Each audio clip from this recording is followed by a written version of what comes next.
in which growing maturity rekindles the relationship between one pair of lovers, and self-absorption carries another pair to the brink of death.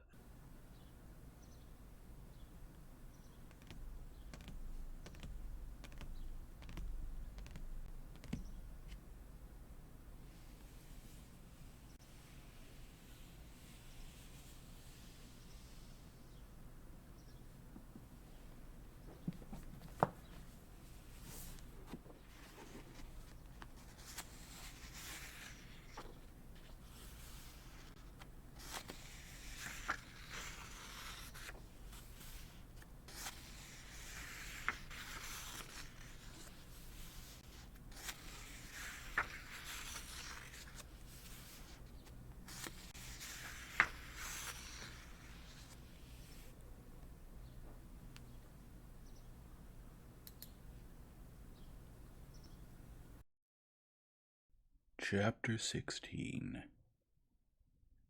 The princess sat in an armchair, silent and smiling. The prince sat beside her. Kitty stood by her father's chair, still holding his hand. Everyone was silent.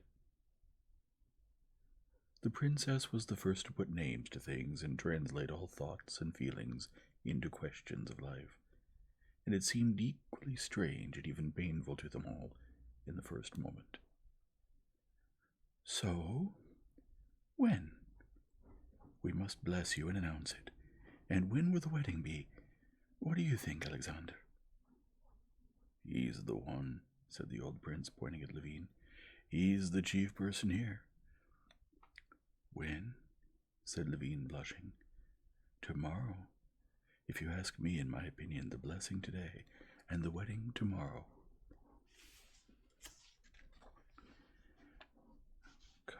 Come, mon cher, that's foolishness. Well, in a week, then. He's quite mad. No, why? Mercy, said the mother, smiling joyfully at his haste. And the trousseau? Will there really be a trousseau and all that? Levine thought with horror. And yet, can the trousseau and the blessing and all that, can it spoil my happiness? Nothing can spoil it. He glanced at Kitty and noticed that she was not the least bit offended at the thought of a trousseau. So it's necessary, he thought. I really don't know anything. I only said what I wish, he said, apologizing. Then we'll decide. We can give the blessing and make the announcement now. That's so. The princess went up to her husband, kissed him, and was about to leave, but he held her back, embraced her, and tenderly, like a young lover, smiling, kissed her several times. The old folk evidently got confused for a moment, and could not quite tell whether it was they who were in love again, or only their daughter. When the prince and princess left, Levine went up to his fiancée and took her hand. He had now gained control of himself, and could speak, and there was much that he needed to tell her, but he said not at all what he meant to. How I knew it would be so.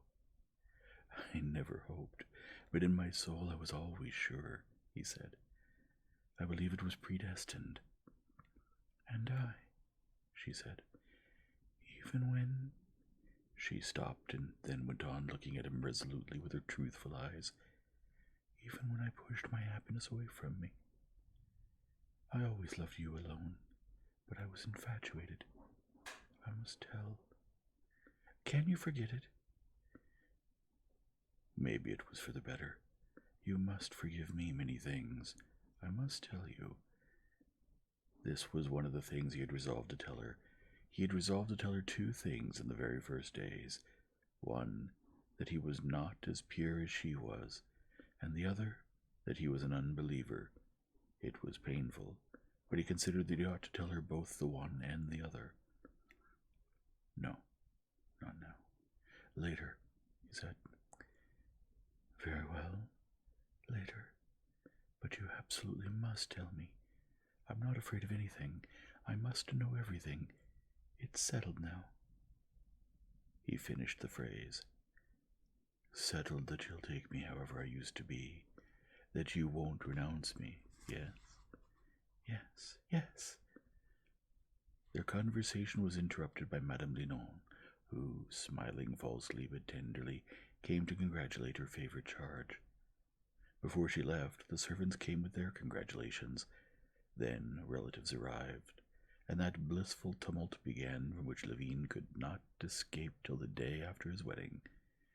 Levine felt constantly awkward, bored, but the tension of happiness went on, ever increasing. He kept feeling that much that he did not know was demanded of him, and he did everything he was told, and it all made him happy. He thought that his engagement would have nothing in common with others, that the ordinary conditions of engagement would spoil his particular happiness, but it ended with him doing the same things as others, and his happiness was only increased by it, and became more and more special, the like of which had never been known and never would be. "Now we'll have some sweets," Mademoiselle Linon would say, and Levine would go to buy sweets. "Well, I am very glad," said Zviashki. "I advise you to buy flowers at Fomin's." "Must I?" And he went to Fomin's. His brother told him that he would have to borrow money, because there would be many expenses. Presents. Must there be presents? And he galloped off to Fulda's. At the confectioner's, at Fomin's, and at Fulda's, he saw that they expected him, were glad to see him, and celebrated his happiness just as did everyone he had to deal with during those days. The extraordinary thing was not only that everyone loved him, but that all formerly unsympathetic, cold, indifferent people admired him and obeyed him in all things, treated his feeling with tenderness and delicacy, and shared his conviction that he was the happiest man in the world because his fiancée was the height of perfection. And Kitty felt the same. When Countess Nordston allowed herself to hint that she had wished for something better, Kitty flew into such a passion and proved so persuasively that nothing in the world would be better than Levine, that Countess Nordston had to admit it, and never afterwards met Levine in Kitty's presence without a smile of admiration. The explanation he had promised was the one painful event during that time. He discussed it with the old prince, and, having obtained his permission, gave Kitty his diary, in which he had written down what tormented him. He had written this diary with his future fiancée in mind.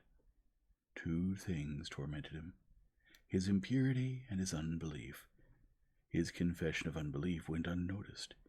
She was religious, had never doubted the truths of religion, but his external unbelief did not affect her in the least. She knew his whole soul through love, and in his soul she saw what she wanted, and if such a state of soul was called unbelief, it made no difference to her. But the other confession made her weep bitterly. It was not without inner struggle that Levine gave her his diary. He knew that there could not and should not be any secrets between them, and therefore he decided that it had to be so, but he did not realize how it might affect her. He did not put himself in her place. Only when he came to them that evening before the theater, went to her room and saw her tear-stained, pathetic and dear face, miserable from the irremediable grief he had caused her, did he understand the abyss that separated his shameful past from her dove-like purity, and feel horrified at what he had done. "Take them. Take these horrible books," she said, pushing away the notebooks that lay before her on the table. "Why did you give them to me? No. All the same, it's better," she added, taking pity on his desperate face. "But it's terrible. Terrible." He bowed his head and was silent. There was nothing he could say.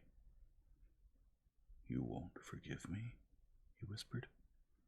"No, I've forgiven you, but it's terrible."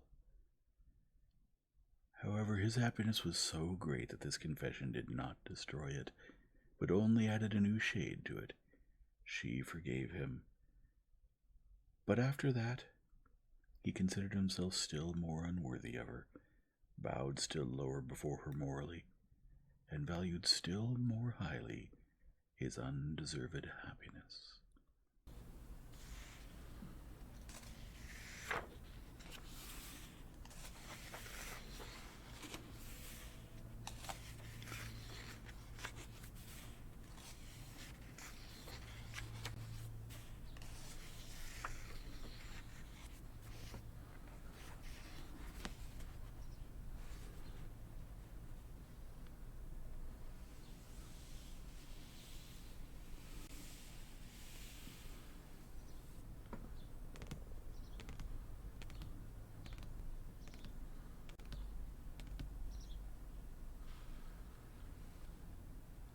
If you enjoy this format, please leave a like and subscribe and return tomorrow for the next chapter.